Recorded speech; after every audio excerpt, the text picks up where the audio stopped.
All right, appreciate you joining us this afternoon here. Really pleased with the start of spring football. We had our sixth practice on Saturday, and we're really kind of in the process, I think, of going through and reevaluating spring. I think as a whole, college football. I know it's been a big emphasis in a lot of the committees we've had and head coaches meetings, and just trying to look at the big picture of the calendar from start to finish. I know the NFL is doing the same thing, and evaluating fall camp and how that looks, and spring football and how that looks, and how we train, and the hitting and the pounding on the body and all that kind of effect. So we're probably going to continue to evaluate that even throughout this spring and use. So I know some other programs are going some different methods of utilizing these 15 days. So we went ahead and had a scrimmage on Saturday. Wasn't a full scrimmage. It was probably half of the time was spent in that mode to create some game-like situations. And we did go live, which I think is very, very important. So, but at the same time, just really trying to really have long staff discussions about what it's going to look like moving forward. And so with that, I just thought it was a really good next step for us. We actually had 3 practices prior to spring break, where we usually have had 4 in the past. We've already utilized all of our cloth practices, as we call them, per NCAA rules, where we just wear spiders and helmets only. I've already done 3 of those of the 6, and so 2 in shells, and then the one Saturday, as we said, was in full pads. So just thought that like the flow we're in as we're making some adjustments, with new coordinators and different things. But at the same time, really love the energy of our guys, the focus of our guys. Obviously got new coaches. Adam Henry's his first time being with us here this past week. Just really excited about him. Just a great fit for us in his coaching philosophy. Is love his demeanor, love the way he coaches our guys, and just the confidence he brings and the experience he brings, and is elite and special. And I think he's just got a great heart for our players, and that's what I want. So really excited about all the new guys we've got, but obviously he's the newest one we've had as well. And just being able to grow our staff and bring in guys that fit with us and help us continue to build our program. And also have added Rod Carey to our quality control staff, and really excited about him. And I know he played here, loves Indiana.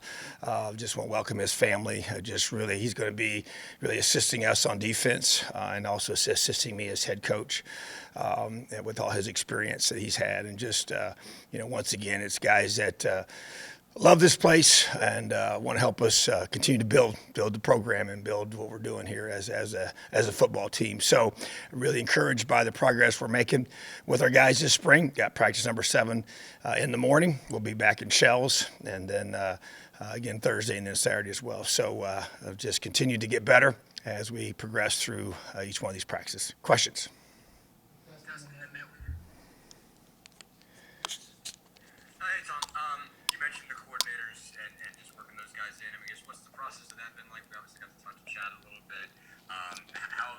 How has all that gotten along? How have you guys, in particular with Chad, done as far as just setting up what the parameters of that sort of relationship, that dynamic are going to be like?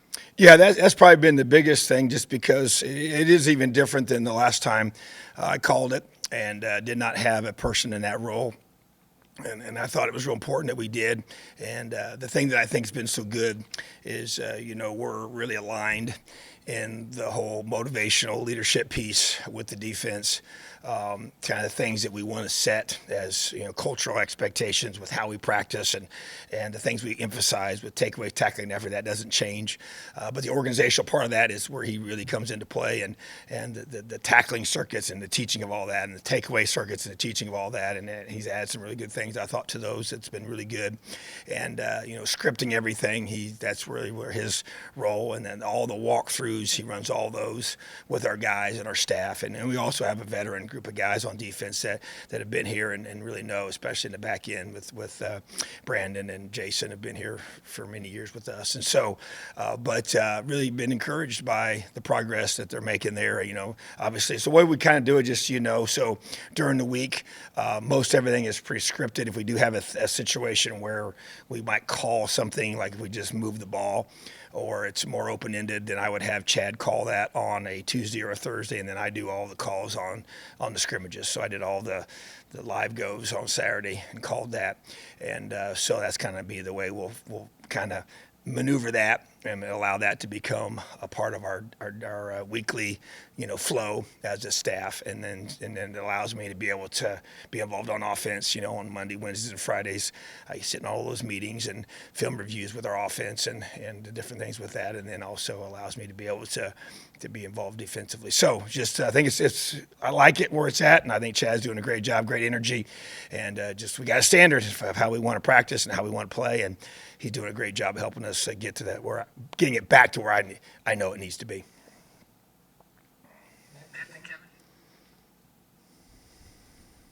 Hey, Coach, how you doing? I'm good, buddy. How are you? I'm okay.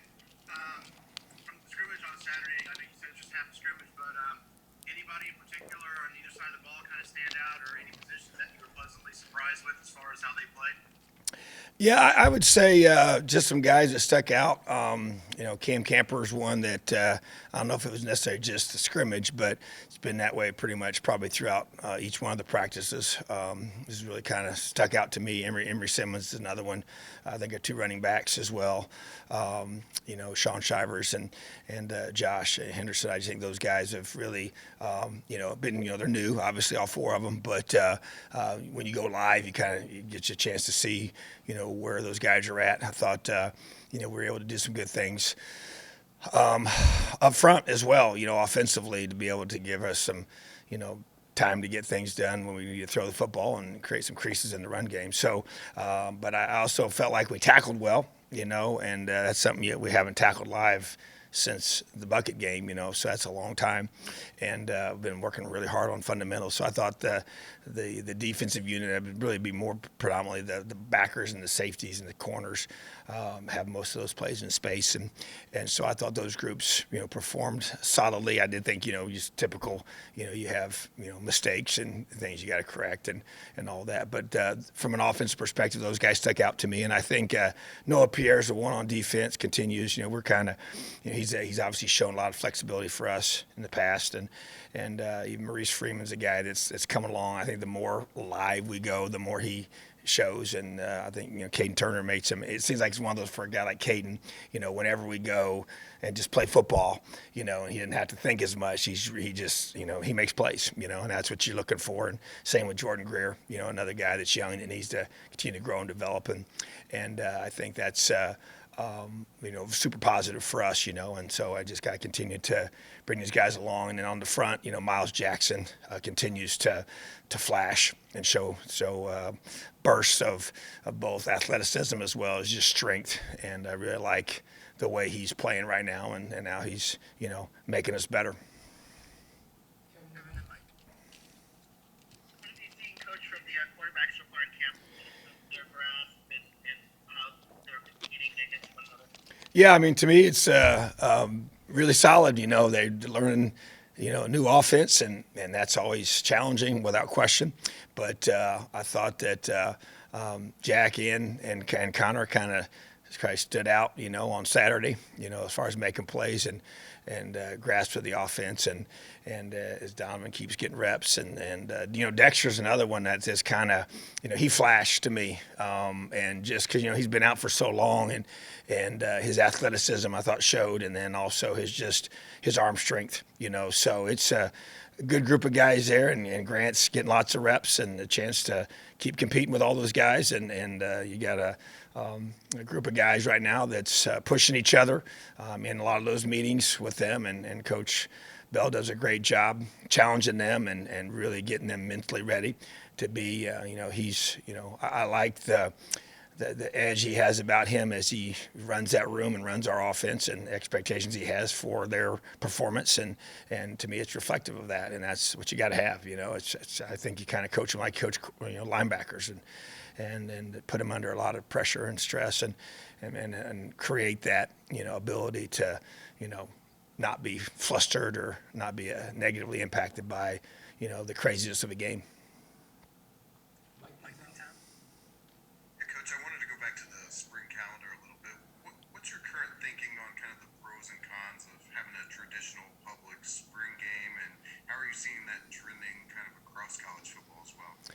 Yeah, it's changing. And it's kind of started changing a few years ago. And I think the pandemic kind of really caused us to make a lot of just take a step back and evaluate even just spring football in general.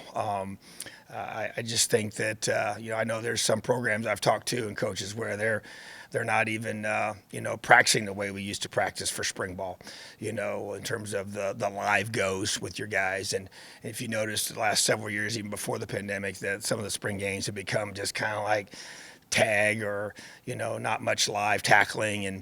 And it's just really kind of, for me, I want to be able to have 15 great days of us getting better. You only got so many days because you can't do that stuff with your guys in the summertime, and we only have so many opportunities for that. So to me, I do think there's a shifting that's happening, and being able to, and you just got to do what's best for your program. You got to do what you feel your guys need, and we got a lot of guys dinged up last year.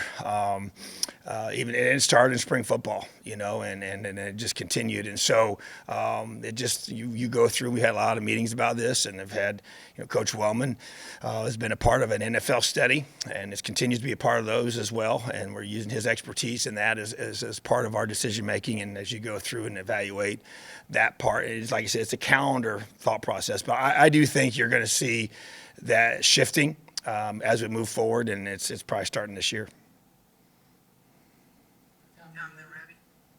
Tom, you've got a lot of seniors on this team like Taiwan and Monster, and I guess even Matt Bedford to some extent, who've been through a couple of years of really good stuff and then had to deal with last year. Yep.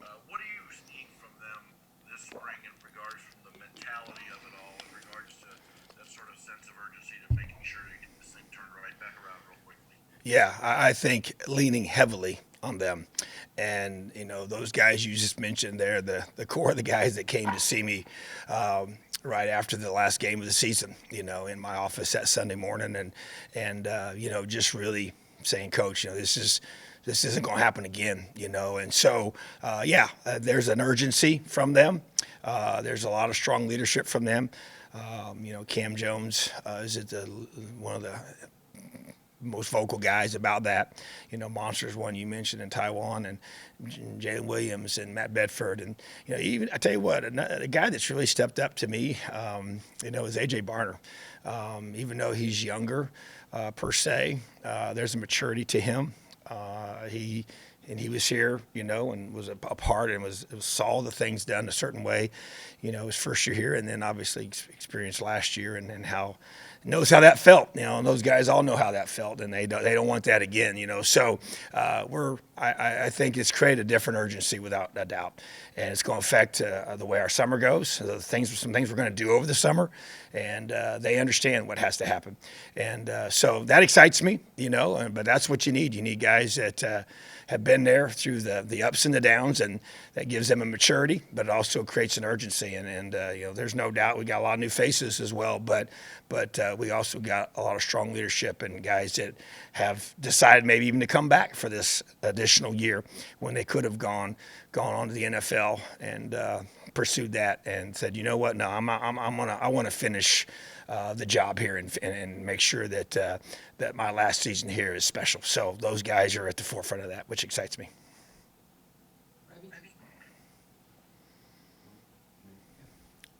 Hey.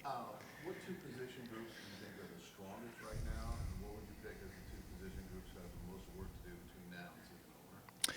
Yeah, that's a good question. From a numbers perspective, you'd have to say the quarterback room has because we haven't had that, for a while, to be able to have that many guys that are competing, so that gives you a lot of positives to work through on that side of the ball, and I think the receiver room probably has the most to prove just because of the opposite of that. You got a lot of new faces, and it's a position that didn't perform even close to the level that I expected them to in the fall, and I think anybody, and themselves included, and then there's no question that the offensive line is always going to be, to me, it's a huge focal point. We got to get better, got to play better, got to prepare better, do like things I'm seeing from that group without question, but at the same time, and that's just a constant to me that'll be a constant focus, because that's where it's big men lead the way. You got to have that group leading you on both sides of the football, and then you flip defensively. I think our secondary would be one of our strengths.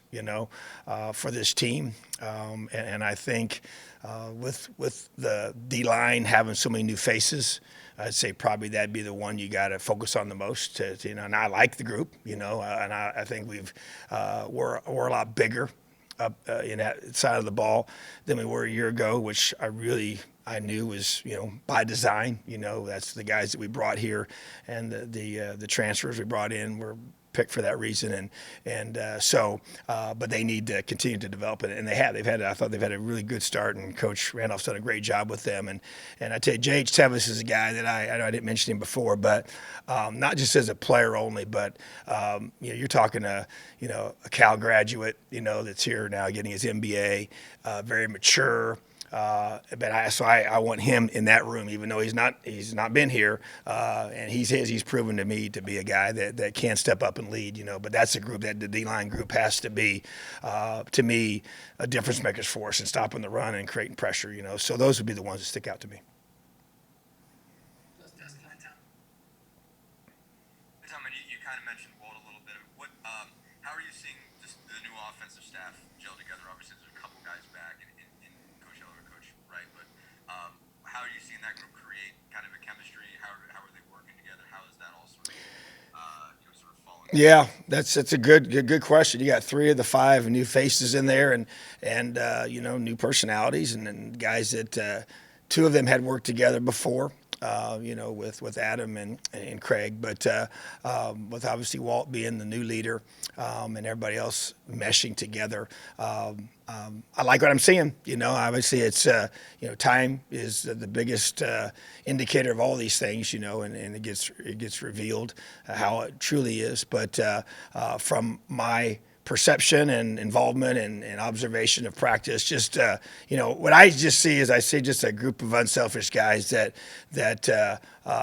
don't care who gets credit, because it's not about them, and they're just doing everything they can do to make sure their guys are improving every single day, and they're buying into the new system and buying into everything we're doing with Coach Bell's leadership, and being able to work well together. And I think you're not scheming as a staff right now against an opposing defense per se, but you're doing a lot of install, and you're definitely sharing ideas and going through things. And like I said, I think when you got a bunch of humble guys that are really working hard for each other and for the betterment of the team, that's what you want. And you got to have a strong leader, and that's what Coach Bell is, by personality and by vision and by what he has. As I always say, and was taught this years ago, that you have conviction in your leadership when it's based on a vision of perfection, when you know exactly what you're looking for and what it's supposed to look like, and that's what the leader's job is. And so that's what Coach Bell's job is to really be able to articulate that vision and what he wants and how he wants it done on a consistent basis. And then they got to buy into that as a staff, and getting their guys to practice extremely hard. And we've tried to really go back to just basics and fundamentals of how we're going to block the right way, how we're going to do a great job fundamentally in the skill positions in space. And so Coach is a big part of that, and those guys got to buy into that, and they have. And I feel like there's I like what I'm seeing from them, but obviously we're not playing against opponents yet, and you're not as stressed as regard to that. But as far as just personality-wise and energy and just togetherness, that's been been really good to see, and I just expect that to continue to grow. Tom, yeah, just to follow up on Dustin's question there a little bit. In regards to a new offense and a new offensive coordinator and such, how much of the install is new language or new thoughts or routines? And that is it dramatically different from what we've seen? And then secondly, how much involvement have you had with that? I know you're trying to take on more of a role in the defense this year too. Have you had enough involvement to your satisfaction with that as well? Yeah, I feel like I have, from what I want to be able to be involved. I would say there's a lot of changes. Yeah, I would say that's a significant amount of changes, and by design, and that's what I wanted. And as we went through and made these decisions to make these changes, and so a lot of ownership from that, from Coach Bell, and as he brings things to us. So, and I say that in regards to there's still certain conceptual things you do, run game wise and in regards to what you may call some things a little different, but you do have. But there's no question there's significant change in the passing game and the run game and all the different things we're doing. So that to me is really what is important, is now that we learn to master those and execute those, and that's really what it's going to come down to as an offensive staff. Because at the end of the day, it's about scoring points. I mean, that's the bottom line. You got to protect the football and score points, and you do that by creating explosive plays in the run game and the throw game. So that's been the focus, and that will continue to be. But yeah, it's some to answer your question, significant changes. Yes. Right, thanks, Tom. Awesome. Have a great day, Elio.